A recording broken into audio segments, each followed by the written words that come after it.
Good Friday morning. You heard all of those words on 1070 The Fan. And fellas, I'll tell you, for a guy supposedly living on borrowed time, Phillip Rivers is playing like he sure doesn't want to go anywhere anytime soon. You said borrowed time. Well, wait a minute. Well, hang on. The reemergence of Phil last night and the reemergence of Keyshawn Johnson back I didn't go after nowhere, a stint man. on the injured list. It was a day and a half. I was here Monday, Tuesday. Okay, so Wednesday, 2 Thursday, days. 2 days. Keyshawn J. Will Zubin presented by Progressive Insurance. Get everybody up to date. As much as they worked me, I felt like it was a day and a half. Get everybody up to date on what happened. You had a little bit of a foot injury for those that weren't with us earlier in the week. Yeah, I had a little boo-boo, I would call it. Damn dogs, man. They just laying on the stairs. Laying on the stairs and coming down Monday morning, as I said, and, I'm trying to get over them. They both are there, and I'm trying to hop over them. So when I hopped over them, I missed the step. And then when I missed the step, I landed right on the edge of the other step, and my ankle foot rolled. And then I came in because I just figured, it's going to wear off. And then it stayed with me. And then Tuesday, I was like, and it stayed with me. But then by the time I walked from the parking to over here, it really started to hurt. And now I was like, damn, this ain't going to work. See, Zubin, this is when you know you're retired, right? If that happens, if Keyshawn's still playing, you go into the training facility, pop. You get some ice on it. Yeah. Next day, you're fine. Not no next day. You be back a day and a half. 2 days. Okay, so you gave me an extra 12 hours. I don't have a trainer. That's what I'm saying. I can't even get my wife to rub my feet. That's what I'm saying. That's exactly my point. No, I'm serious. It's like they're looking at me at home like I got frogs on my face when I ask them to do something. Hey, in London, can you get the ice? And she's looking at me. Vance, can you do this? It takes him 30 minutes to come do it because he's playing the game.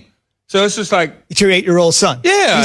Nobody does. And then the excuse of my wife is that she's doing something else. She'll get to me. It's like, you know what? Never mind. Well, it depends. How's the feet? How do the feet look, though? My feet is on point. Are they on point? Yeah. Okay. All right. So there's no excuse not to rub them. You know what I mean? When the summers come out, the sandals is on. Man, come on, man. Come on now. I stay mani-pedi. That's part of it. Mani-pedi after the show today. Don't even worry. All right, Zubin. All right. Enough about me. Zubin dying to get back to sports. Just dying. I see him. No, we're not losing it's okay. It's 6:03. They just getting in the car. They want to hear this. They know what happened last night, but they want to hear about it. More from us, they'll get to it. But look, I'm okay. A little more ice, a little more treatment at home. And I actually bought a stem machine through, what is it, Amazon? Yeah. Yeah. I don't do all that stuff. That's like I don't trust. That's the grocery store now. I don't trust them people. I just don't trust it. I don't like giving my information to individuals, and I just don't. It's not me.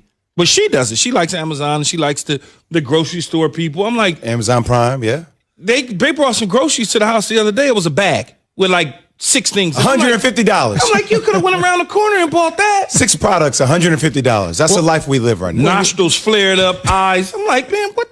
To Jay's point, somebody did go around the corner, pick that up, and charge you $150. Yes, exactly. I would have limped around the corner for the bill I saw. I was like, we got some Persian cucumbers. Cucumbers. Yeah, it's a couple things of lettuce, some Advil, and like some grape leaves and something else. And I'm like, you paid this? I'm just like, man, these people, boy. They get you every time. Convenience. But you're playing hurt. We appreciate you being back. No, it's all good, man. And we're back. 100. Once again. And the Colts could be back.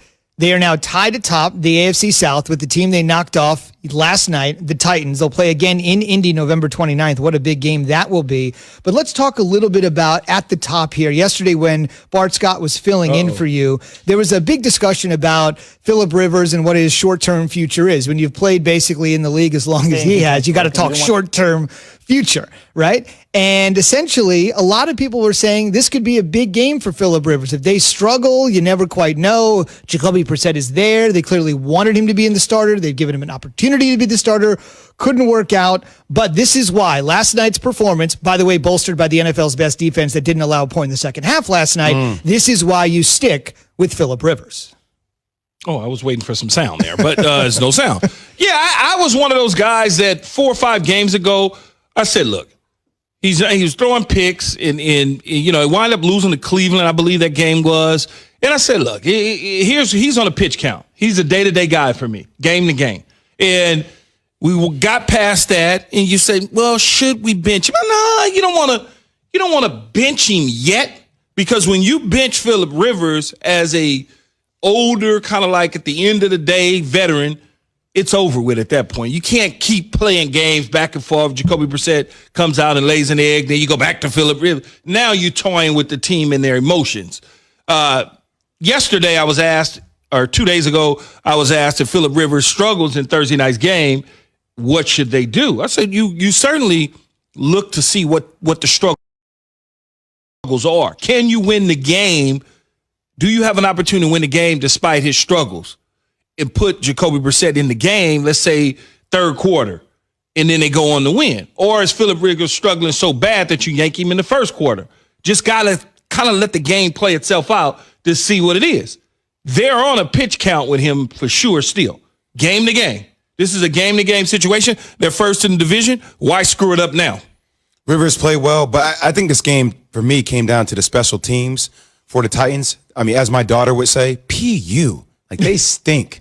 Like, they stunk last night. They've been stinking most of the year. I'll get into Gostkowski later. But listen to this little series of scenarios here, Key. So, punter Trevor Daniel, okay, elevated from the practice squad before the game to replace Ryan Allen. Ryan Allen, a pretty, good kicker for this team, but struggled in his first start. Tennessee 10-yard line. He kicked a 17-yard punt. It gave the Colts incredible field position. 4 plays later, Doink. 27 yards later, Hines makes a TD for a 2017 lead.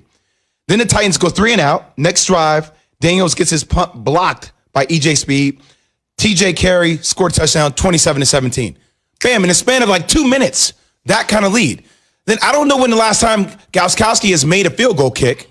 I mean, it seems like he's struggling. He missed 2 extra points. I mean, he missed one after the punt got blocked. Watching their special teams was dreadful last night, and I know every Titan fan is frustrated with that throughout the course of the season. Yeah, they struggled. There's no question about it. You had the shank punt, you had the block punt, you had a couple PATs miss, you had a field goal miss.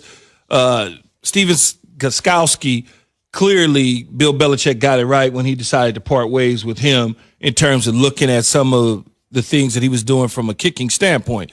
The special teams, the block punt, they need to hold up on the front line. That wasn't the punter's fault necessarily, because the punter wind up getting his right steps and punting the ball away, but just so happened people was in his face because they got through the front line of the defense.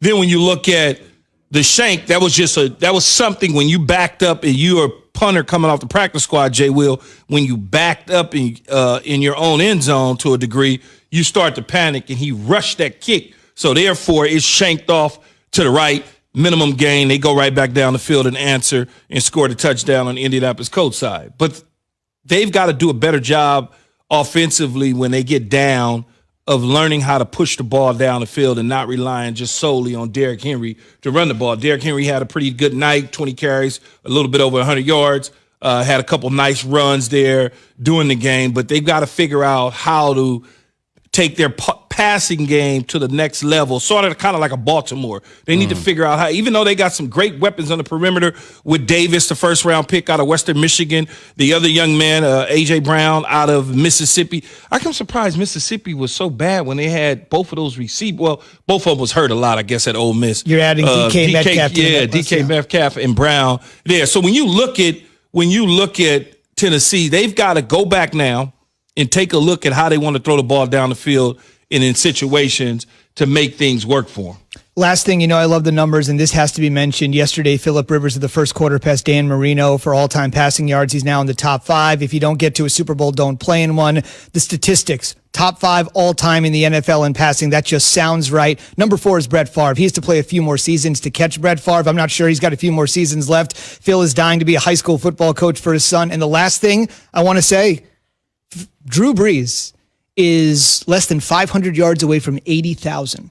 Wow. Less than 500 yards away from 80,000. They'll play the 49ers this weekend. I don't think he'll get it, but that's something to keep in mind. All-time greats. Wow. We've got Phillip Rivers is 10,000 yards behind Brett Favre? Yep, so it's going to take a few more seasons. I'm not sure he's got a few more left in him at this point. But again, congratulations to Rivers by passing Marino and Brett Favre. on that list there is at 4th. And then Drew Brees, like I said, less than 500 yards away from 80,000, which is mind-boggling. We're asking on the Dr. Pepper Twitter feed this morning, describe your team in 2 words. Brevity. Simple as that. Colts might just be first place. Titans might just be first place. Be a part of the Keyshawn, J. Will, and Zuba Nation on the Dr. Pepper Twitter feed. We have a ESPN Nation. Presented by Dr. Pepper. Have you seen how many Twitter followers we have? We have a nation. Y'all better not mess with us. Our nation gonna get y'all. We're not global yet. It's just a nation, but 1.5 million people in the nation on Twitter. It's official. College football is back. So is your favorite Dr. Pepper loving college football town, Fansville.